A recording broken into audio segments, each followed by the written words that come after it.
Bienvenidos. El Grupo Educativo Tayán les da la bienvenida a este curso denominado Instalaciones Eléctricas y Electrónicas.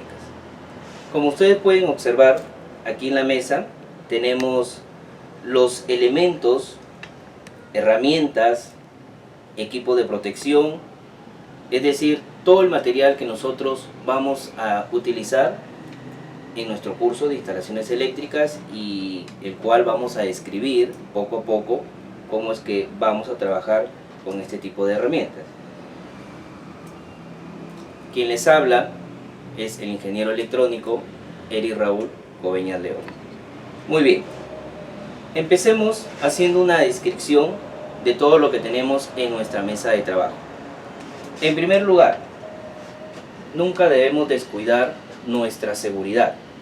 Por lo tanto, todo técnico, todo profesional en la electrónica industrial debe contar siempre con el equipo de protección personal. Ese equipo de protección personal está conformado por lo siguiente: un casco de seguridad para cuando vayas a hacer trabajos en el exterior, unas botas de protección, botas dieléctricas, ya que en nuestro campo siempre vamos a estar trabajando constantemente con la electricidad. Unos guantes de protección, acá tenemos unos guantes de cuero que para lo que vamos a realizar está muy bien. Unos lentes también de seguridad, nunca está de más contar con este tipo de dispositivo o este tipo de implemento. Muy bien, y tu guardapolvo, como el que ustedes ven que yo estoy mostrando en este momento. Luego del EPP, nosotros debemos también contar con las herramientas. ¿Cuáles son esas herramientas? Por ejemplo, un juego de destornilladores con un grado de protección por lo menos de unos 10.000 voltios. Acá tenemos, por ejemplo, en este juego de destornilladores, 3 destornilladores del tipo plano y 3 destornilladores del tipo estrella. También debemos de contar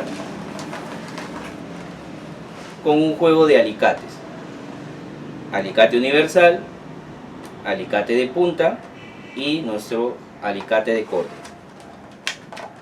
También debemos de contar con un pelacables, porque nuestro trabajo requiere que constantemente estemos realizando el pelado del cable. Ahora, si no cuentas con un pelacable, no hay problema, también te podrías agenciar de una cúter, que también nos permite lo mismo, pero lógicamente que el pelacable es un trabajo más profesional. Pero de lo contrario, también nos podemos agenciar de una cúter o una cuchilla, como normalmente nosotros le decimos. Cabe señalar que también vamos a hacer uso para nuestras prácticas de nuestros cables. Por ejemplo, un color, en este caso rojo, ya que es el que se utiliza con mayor frecuencia, que lo destinamos para la fase. Otro color de cable, por ejemplo negro, por ejemplo azul, para el caso del neutro. Y para nuestras prácticas, para nuestros entrenamientos, como vamos a estar constantemente trabajando con la electricidad y vamos a tener que enchufar en determinado momento, acá tenemos un enchufe. Ojo que esto es para nuestras prácticas, no estoy diciendo que este tipo de enchufe nosotros vamos a utilizar ya en una instalación industrial. Ahí ya requerimos a otro tipo de enchufe. Muy bien, ahora en cuanto a los instrumentos de medición con los que también debemos agenciarnos es nuestro famoso multímetro digital, que no nos debe faltar, y una pinza amperimétrica cuando nosotros queremos, por ejemplo, obtener el consumo de corriente en determinada parte de nuestro tablero. Para eso vamos a recurrir de una pinza amperimétrica. Hoy en día las pinzas amperimétricas no solamente son pinzas, sino también nos permiten la lectura de voltajes. Pero para eso vamos a utilizar nuestro multímetro digital. Ahora, en cuanto al material, el material con el que vamos a trabajar, vamos a hacer uso de los famosos pulsadores. Acá tenemos, por ejemplo, dos botoneras. Tenemos los famosos pulsadores denominados metálicos, que son aquellos pulsadores que ustedes pueden observar que tienen un borde metálico. Los tenemos en verdes, los tenemos en rojo. También vamos a encontrar otro tipo de pulsador que son de uso más común, que son estos de plástico, que tienen la misma función, pero la ventaja del pulsador metálico es que es modular. ¿A qué me refiero que es modular? Vamos a observar de aquí dentro de unos minutos cómo está constituido internamente. Y otro tipo de pulsador al que nosotros le denominamos pulsador paro de emergencia, pulsador Z, también conocido como pulsador tipo honguito. Muy bien, pasemos entonces a revisar cada uno de estos accionamientos que les acabo de indicar. Por ejemplo, en lo que nosotros denominamos pulsadores del tipo metálico o pulsador metálico, les decía que son modulares.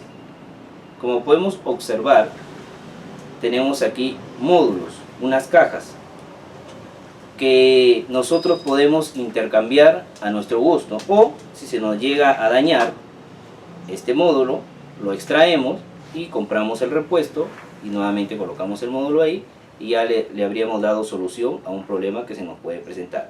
En este caso tenemos el pulsador de start, como dice acá, normalmente abierto, y este pulsador de stop, que es una combinación, en este caso, de un módulo normalmente abierto y un módulo normalmente cerrado, porque hay ocasiones en que vamos a requerir que este pulsador tenga dos funciones: la etapa del cerrado, que es el que viene configurado por defecto, más la etapa o el módulo de abierto. Ahora observemos nuestra segunda botonera. Esta segunda botonera, que también cuenta con pulsadores, tiene el clásico módulo del pulsador de stop, que es el normalmente cerrado, y tenemos ahora estos dos pulsadores que son los denominados de plástico. Como ustedes ven, tiene una presentación distinta al metálico. Este de acá, si se daña, simplemente lo cambiamos. En cambio, este tipo de pulsador tiene la facilidad que el que se daña es este módulo. Por lo tanto, nosotros podemos cambiar este módulo y poner un nuevo módulo. Y ahora vamos con con nuestro pulsador Z. Cuando le damos la vuelta, cuando lo observamos por la parte interna, prácticamente tiene la misma presentación que el clásico pulsador de stop. Aquí lo tenemos. Pero ¿cuál es la diferencia? La diferencia es que cuando nosotros queremos realizar la activación de este tipo de pulsador, pues simplemente recurrimos al tablero y le ejercemos una presión y el pulsador queda enganchado. Luego lo giramos y se libera. Es así como trabaja un pulsador paro de emergencia. Luego también tenemos los indicadores. En este caso vienen a ser nuestras lámparas o pilotos de señalización. Aquí les estoy mostrando tres tipos de lámparas, que son las que normalmente se utilizan. Una lámpara de color rojo para indicar que mi sistema se encuentra detenido, pero energizado. Una lámpara o piloto de señalización de color verde para indicar que tu sistema ha entrado en marcha o se encuentra en marcha. Y una lámpara de color ámbar para indicar cuando existe una avería en nuestro motor. Muy bien, no son los únicos colores que vamos a encontrar, pero sí los más utilizados o los más comunes. Ahora pasemos a los elementos de fuerza. Los elementos de fuerza son aquellos que permiten la activación, como por ejemplo mi motor. Así tenemos nuestros famosos contactores. Acá tenemos dos contactores de uso muy común. aquí los tenemos, que normalmente tienen una bobina de 220 voltios. ¿Eso qué quiere decir? Que nosotros debemos energizar. Aquí donde dice A1, A2 y por aquí también tenemos nuevamente el A2, una línea de los 220 y la otra línea de los 220, es decir, fase y neutro. Lo podemos conectar fase neutro o fase neutro. Ahora, si nosotros nos fijamos en este tipo de contactor, que es de uso más común, no solamente tenemos los contactos principales, sino que tenemos solamente un contacto auxiliar, que es el 1314, denominado normalmente abierto. Pero, ¿qué sucedería si nosotros necesitamos utilizar un contactor que requiera el contacto auxiliar normalmente abierto y normalmente cerrado? Ahí debemos agenciarnos, por ejemplo, de un módulo. Voy a extraer este módulo y aquí tenemos nuestro módulo. Un módulo que ha sido diseñado, por ejemplo, para ayudar a este modelo de contactor a tener los contactos auxiliares normalmente abierto y normalmente cerrado. De esa manera, si nosotros requerimos de un contacto normalmente cerrado, adquirimos un módulo, lo colocamos ahí en nuestro contactor, escuchamos que suene un pequeño clic y ya se hizo la unión, la unificación. Ya tenemos nuestro contactor con contactos auxiliares normalmente abierto y normalmente cerrado. Y no olvidemos que este contactor adicionalmente también cuenta con un contacto normalmente abierto. Hay que tener en cuenta esto. Pero no son los únicos modelos de contactores que encontramos en el mercado. También encontramos este otro tipo de contactor que tiene ya viene fabricado con los contactos auxiliares normalmente abierto y normalmente cerrado. Es decir, que no solamente cuenta con los contactos principales, con la bobina, sino que además los contactos auxiliares normalmente abierto y normalmente cerrado, como lo podemos observar acá. Pero dependiendo nuevamente de nuestro tipo de sistema que nosotros vamos a implementar, a veces requerimos también de adicionar un módulo a este contactor. Si bien es cierto, ya trae los contactos auxiliares, pero requerimos de la utilización de un módulo. Así que podemos recurrir nuevamente a nuestro módulo auxiliar de contactos normalmente abierto y normalmente cerrado e introducirlo en dicho contactor. De esa manera, este contactor tendría bobina de energizado, contactos principales de energía y contactos auxiliares. Ahora vamos a tener dos contactos normalmente abiertos y dos contactos normalmente cerrados. Vuelvo a repetir, dependiendo del tipo de sistema o proceso que nosotros vamos a implementar.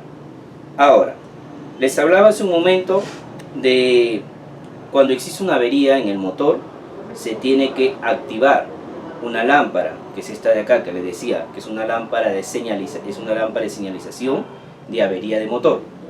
¿Cómo es que esa lámpara se activa?